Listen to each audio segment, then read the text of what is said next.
नहीं कितना था। घंटे काम में?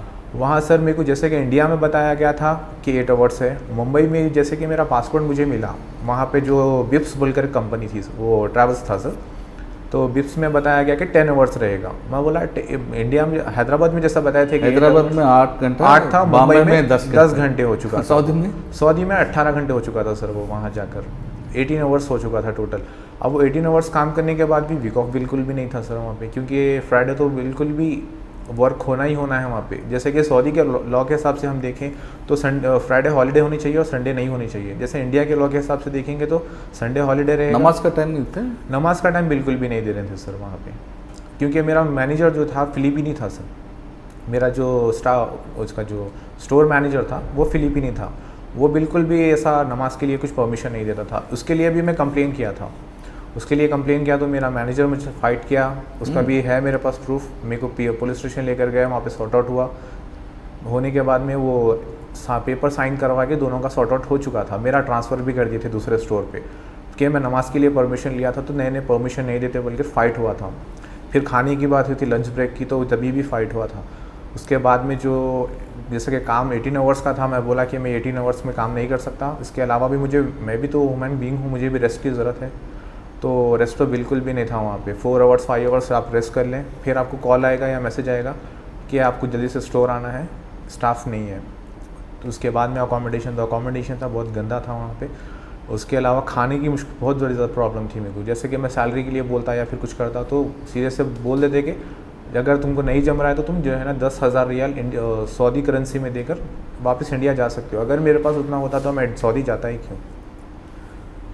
देन फिर वहाँ से तो एजेंट का फ़ोन नहीं? जी, तुम्हारे एजेंट का, एजेंट ट्रैवल पॉइंट का? जी सर। फ़ोन नहीं? नहीं सर, कोई फ़ोन नहीं, कोई कांटेक्ट नहीं। जैसे कि मेरा इंटरव्यू होने के बाद मुझे यहाँ पे इंडिया में बताया गया था ट्रैवल्स पॉइंट में कि जिस तरह हम यहाँ से अपने कैंडिडेट्स को भेजते हैं वापस बुलाने की भी हैसियत हम रख सकते हैं। ट्रैवल्स पॉइंट में बताया गया था कि ये कॉन्टैक्ट नंबर है, ये है। वहाँ जाने के बाद कुछ भी अगर प्रॉब्लम रहा तो मेल भी कर सकते हो, कॉन्टैक्ट भी कर सकते हो। वहाँ से मेल भी किया, कॉन्टैक्ट भी किया, बट यहाँ से कोई रिस्पॉन्स नहीं आया। इवन मैंने यहाँ से मेरे फैमिली मेम्बर्स को, मेरे फ्रेंड्स को भी भेजा ट्रैवल्स पॉइंट, ताकि वो मेरा फ़ोन तो रिसीव नहीं करना, एटलीस्ट मेरे फ्रेंड के फ़ोन से या मेरे कज़न के फ़ोन से बात करें।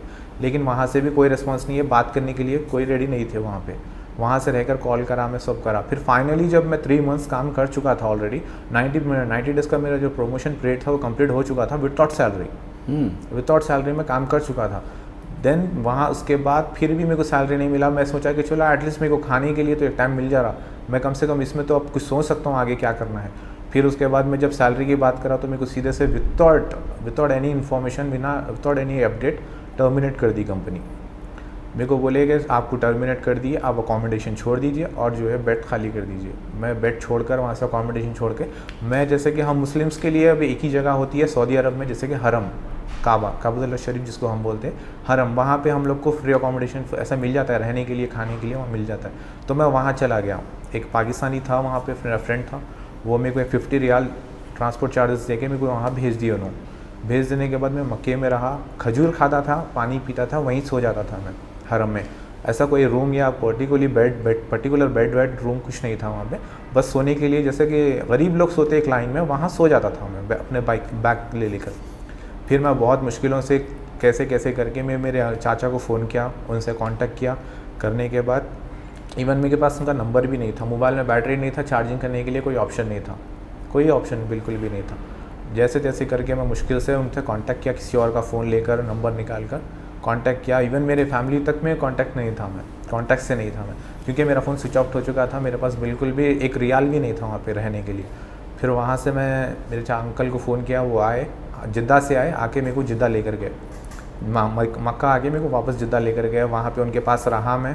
रहने के बाद में फिर वहाँ से मेरे को जो है कंपनी की तरफ से फ़ोन आया कि आप जो है हुरूप में हो, कंपनी का आप इतने पैसे बाकी हो, अगर आप नहीं जाओगे, अगर आप पैसे नहीं बनोगे तो हम कंप्लेन करेंगे। फिर मैं वहाँ पे चाचा के पास से मेरे 6,000 रियाल लेकर कंपनी को जब मैं बना तो कंपनी जो है हुरूप हटाई मुझ पे से। हुरूप मीन्स जो केस था वो केस ख़त्म करी, लेकिन हुरूप में हूँ मैं आज भी।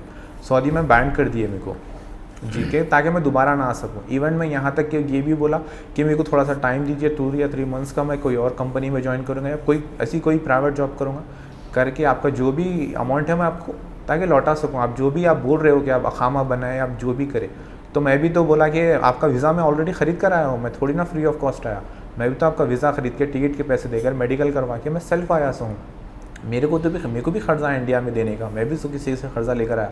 वो बोले कि नहीं वीज़ा फ्री था, आपके ट्रैवल्स वाले आपसे पैसे खाए, उसके रिस्पॉन्सिबल हम नहीं है आप।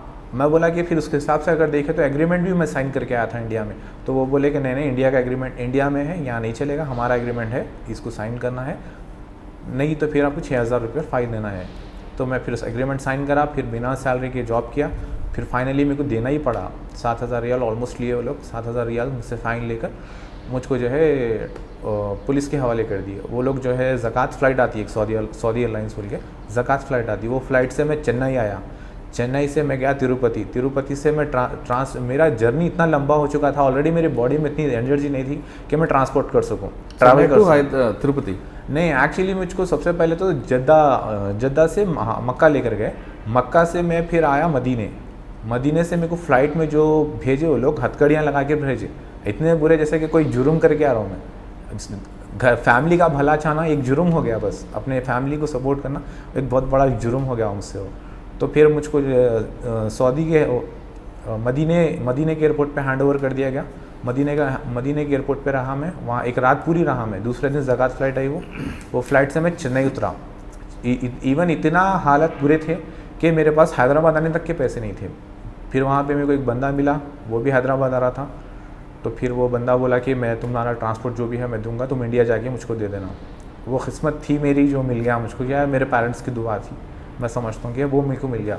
फिर वहाँ से हम लोग रात के 2 बजे चेन्नई उतरे, हम लोग रात में उतर के वहाँ से फिर हम लोग गए तिरुपति से विजयवाड़ा है, विजयवाड़ा से हैदराबाद की बस मिली हमको। फिर हैदराबाद की ट्रेन मिली एग्जैक्टली हम लोग को, हैदराबाद की ट्रेन मिली, नामपल्ली स्टेशन पर उतरे हम लोग, उतर के फिर वहाँ से बस लेके करके जैसे तैसे मैं ओल्ड सिटी पहुँचा। फिर वहाँ से मैं बाई वॉक चला गया 5 किलोमीटर्स। मैं बोला बस अब और ज़्यादा नहीं ले सकता मैं।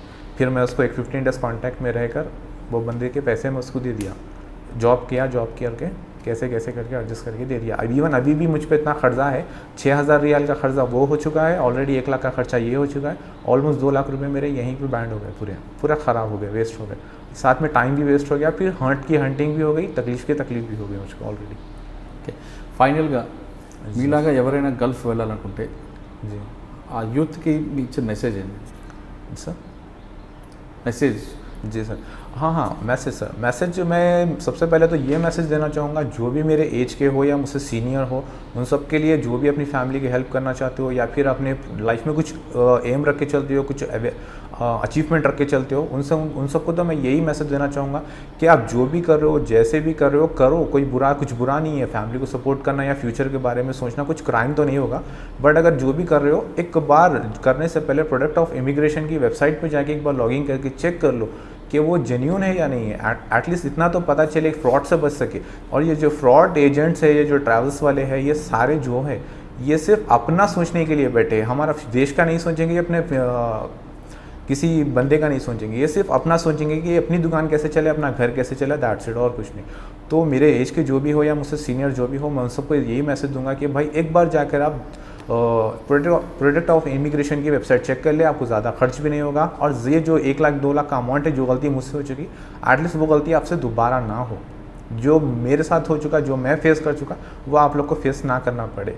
డబ్బులు సంపాదించవచ్చు, విదేశాలలో అధికంగా సంపాదించవచ్చు అని ఆశపడడం తప్పు కాదు, కానీ అక్కడ వెళ్ళేటప్పుడు మాత్రం ఆ ఏజెన్సీకి సంబంధించిన వెబ్సైట్లో చూసి అది రిజిస్టరా అన్ రిజిస్టర్డా చూసుకున్న తర్వాతే స్టెప్ తీసుకోవాలని బషీర్ చెప్తున్నాడు. లేదంటే తన పడ్డ కష్టాలు మీరు కూడా ఫేస్ చేయడానికి సిద్ధపడాల్సింది ఉంటూ అతను హెచ్చరిస్తున్నాడు. For more videos, subscribe to iDream. And loads of fun entertainment and content. Do watch iDreams. Do subscribe iDream Media. Please subscribe I dream. దయచేసి ఐ డ్రీమ్స్కి మీరు సబ్స్క్రైబ్ చేయాల్సిందిగా నేను కోరుతున్నాను. I am Dr. Nayak, DT Nayak. For more videos, please subscribe to iDream. Please subscribe iDream News. Please subscribe iDream. Please subscribe iDreams. మీరు చూస్తున్నారు iDream News.